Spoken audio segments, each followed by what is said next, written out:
दुनिया के तमाम मुस्लिम देश बता दिए, इस्लाम की धर्म स्थली सऊदी अरब, सबसे बड़ा मुस्लिम देश इंडोनेशिया, जहां खलीफत रही वहां टर्की, और यहाँ ISIS का इलाका, वहाँ इराक और सीरिया, वहाँ कहीं भी कुछ भी नहीं है ऐसा। फिर भी हमारे यहाँ क्यों है, कैसा? तो मैं कहना चाहूंगा सभापति महोदय, एक हिंदी में कहावत होती है, नया मुल्ला प्याज ज्यादा खाता है, परंतु यहाँ तो जो गैर मुल्ला प्याज बहुत खा रहा था, और इतना खा रहा था कि आंसू निकल रहे थे गरीब मुसलमान के भी और देश के भी। माननीय प्रधानमंत्री जी, अपनी सरकार की तरफ से कहना चाहता हूँ कि उन्होंने एक इबादत के भाव से काम किया है, तो मैं कहना चाहता हूँ इबादतों की तरह मैं ये काम करता हूँ, अपने फर्ज को झुककर सलाम करता हूँ, फिर भी आप खिलाफत कर रहे हैं, तो तेरी मुखालफत से निखरती है शख्सियत मेरी, मैं सियासी दुश्मनों का भी बहुत एहतराम करता हूं। भारत की बात करिए तो क्या ऐसी कोई शक्ति सिखों के पास है, ईसाइयों के पास है, यहूदियों के पास है, पारसियों के पास है? नहीं है। छोड़ दीजिए, इस्लाम के अंदर आइए, अगर इतना भाईचारा है तो ये सुन्नी वक्फ बोर्ड और शिया वक्फ बोर्ड अलग क्यों है मेरे भाई? जमीन पे एक दूसरे पे एतबार नहीं है, सिर्फ सियासत के लिए साथ में आने की बात है, ये भी जरा सोचने की बात है। और जो अकलियतों में भी अकलियत है, आगा खानी है, बाकी है, जो बोहरा है, उनकी तो कोई गिनती नहीं है। हमारी सरकार ने पहली बार मुस्लिम समाज के अंदर भी ईमानदारी से सबको समान प्रतिनिधित्व देते हुए एक नई सुबह के नए वक्फ का आगाज किया है, इसके लिए मैं सरकार को बधाई देना चाहता हूं। और सभापति महोदय, ताजमहल पर भी दावा कर दिया गया। अब तो मैं पूछना चाहता हूं, और सुप्रीम कोर्ट ने अपने जजमेंट में कहा कि भाई शाहजहां के जमाने का लिखा फरमान लेके आइए, तब हम मानेंगे कि इस पे कोई दावा है या नहीं।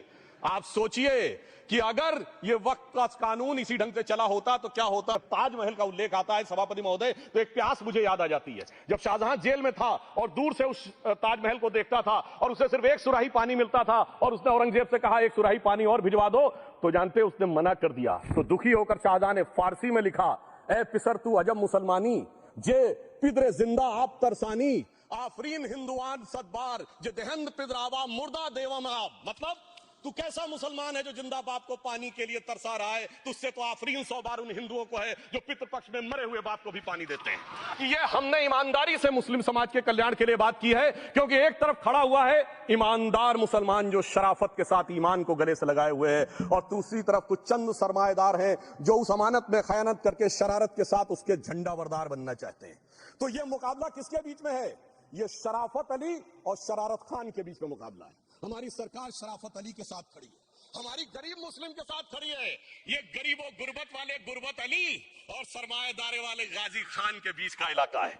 मगर मैं कहना चाहता हूं महोदय, एक बात मैं बहुत स्पष्ट रूप से कहना चाहूंगा, इन जरूरतमंद मुसलमानों की लड़ाई के लिए मैं कह सकता हूं कि ये गरीब मुसलमानों के दिल की कसक और कट्टरपंथी वोट के ठेकेदारों के मन की ठसक के बीच में हमारी सरकार ने उस कसक का साथ दिया है, जिसके लिए मैं मानता हूं गरीब और पसमानदा मुसलमान निश्चित रूप से उनका आभारी होगा। 71 SC ST लोगों को महामंडलेश्वर बनाया।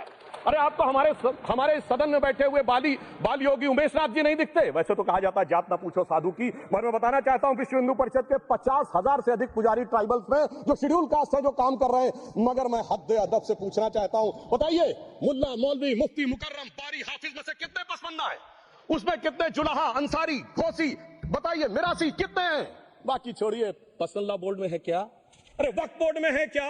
इसीलिए मैं कहता हूं खुद मियां फजीहत दूसरों को नसीहत। संपत्तियों के द्वारा जो कुछ हुआ, उन्होंने इतनी चीजों को लिया है, इतनी चीजों को लिया है। एक पुराना उर्दू का शेर है कि मिटे नामियों के निशान कैसे कैसे, और ये जमीन खा गई आसमां कैसे कैसे। इस जमीन ने कैसे कैसे लोगों को अपने में समा लिया, इसकी तमाम तारीख गवाह है। जो कानून को न माने, जो कहे संविधान को नहीं मानेंगे, और जो ये कहे कि साहब अदालत के आदेश को भी नहीं मानेंगे, तो फिर इसका मतलब उसके मन में तो एक ऐसी बादशाही आ गई है। इसके लिए मुझे सभापति महोदय, वो पुरानी वाली फिल्म अगर लोगों को याद हो तो मुगले आजम का वो सीन याद आता है कि जब अकबर ने अनारकली को कैद कर लिया तो सलीम कहता है जब्त मैं करूं जिसकी की जमीन वीरान हो गई है, जब्त वो न करे जिनके सिर्फ शौक के बाद चाहत को ठेस पहुंची है।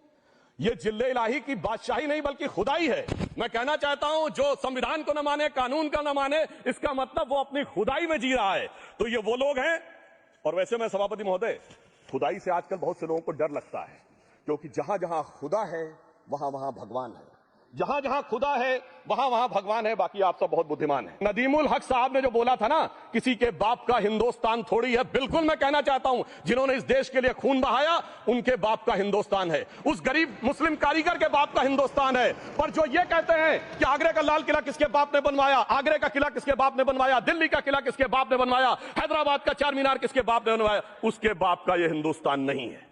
और उसके बाद भी जो आप करना चाहते हैं, अगर इस रास्ते में आप कांटे बिछाना चाहते हैं, तो उनके लिए एक लाइन कहना चाहता हूं, सभापति महोदय, तेरी तमन्ना है पर हम खार न बोने देंगे, खार कांटों को कहते हैं, तेरी तमन्ना है पर हम खार न बोने देंगे, तुझे हम राह की दीवार न होने देंगे, तू सबको रौंद कर आगे जो निकलना चाहे, हम तेरी इतनी भी रफ्तार न होने देंगे। वक्त की अवधारणा के बारे में बहुत कुछ बोला जा चुका है कि ओरिजिनली कहां से आया, पर मैं इतना कहना चाहूंगा, सबसे पहले वक्त का उल्लेख आता है जब ससनिड एम्पायर को खलीफा उमर ने कैप्चर किया, तो आज का जो सदर्न इराक है उसके इलाके को उन्होंने वक्त डिक्लेयर किया और वो स्टेट के द्वारा कंट्रोल होता था। स्टेट के बारे में माननीय नड्डा जी ने अभी बताया कि बड़े बड़े देशों में किस ढंग से होता था। सर सैयद अहमद खान ने भी वक्फ को मूल इस्लाम का हिस्सा न मानते हुए इसके लिए मुजार शब्द कहा है, जो शरिया के अंतर्गत आता है, और इसी के लिए उन्होंने फतवा आलमगीरी को भी कोट किया था। और इसीलिए 1894 की जो प्रिवी काउंसिल का जजमेंट जो आया था वो वक्फ अल औलाद के खिलाफ आया था। मगर सभापति महोदय, 1906 में कलकत्ता कांग्रेस अधिवेशन में कांग्रेस ने प्रस्ताव पारित किया कि प्रिवी काउंसिल के जजमेंट में कुछ गलती है, इसे बदलना चाहिए, क्योंकि 1904 में जिन्ना कांग्रेस को ज्वाइन कर चुके थे। एक प्रश्न बहुत उठाया जाता है कि केवल मुस्लिम ही वक्फ को क्यों दान दे सकता, ऐसा वक्फ बोर्ड में क्यों संशोधन किया गया।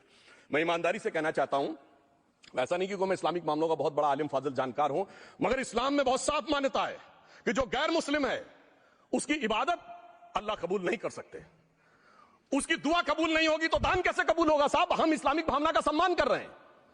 हमारे अल्पसंख्यक मंत्री गए थे तो वो मदीना में एक डेफिनेट लेवल तक जा सकते हैं, उसके आगे नहीं जा सकते।